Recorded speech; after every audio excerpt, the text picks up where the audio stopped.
15 কয় দাগ অঙ্ক এটা? 2 দাগে। এটা কি করতে হবে?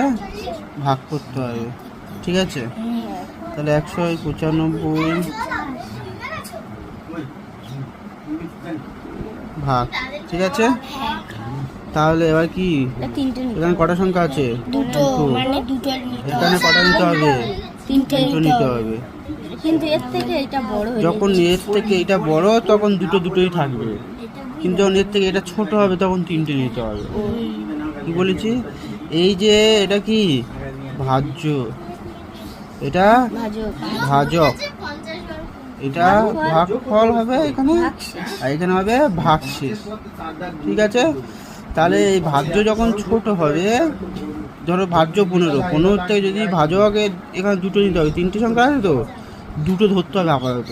কিন্তু যখন এর থেকে এটা ছোট হবে তখন কি করতে হবে? ছোটটা যেহেতু বড় করার জন্য 3টে ধরে নিতে হবে। এটা কি হয়? এইটাতে সবসময় এটা বড় ধরতে হয়। যখন এটার থেকে এটা যখন দুটো ছোট হবে তখন কি বড় ধরতে হবে, কিন্তু এখন এটা বড় আছে 19 আছে, তাহলে কি করতে হবে? 15 নামতা পড়তে হবে। তাহলে 15 নামতা পড়লে কি হয়? 15কে 15 দুগানা 30, তাহলে 19-এর থেকে বেশি হয়ে যাচ্ছে, 30 বেশি হয়ে যাচ্ছে। তাহলে কি করতে হবে? 15কে 15, মানে এর থেকে ছোট গুণ আসবে, ঠিক আছে? তাহলে 5-এর পথে 9 4 একে একে মিলে যাবে, তাহলে এখানে 5টা বসে যাবে। এবার 15 নামটা পড়তে হবে। 45 কত? 15কে 15 30, 3 15 45, কত হয়?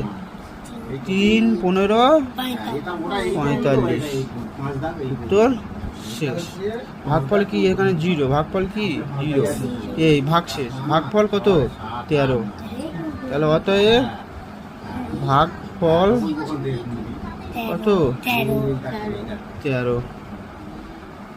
এটাই অ্যান্সার। বুঝতে পেরেছিস ভাগটা?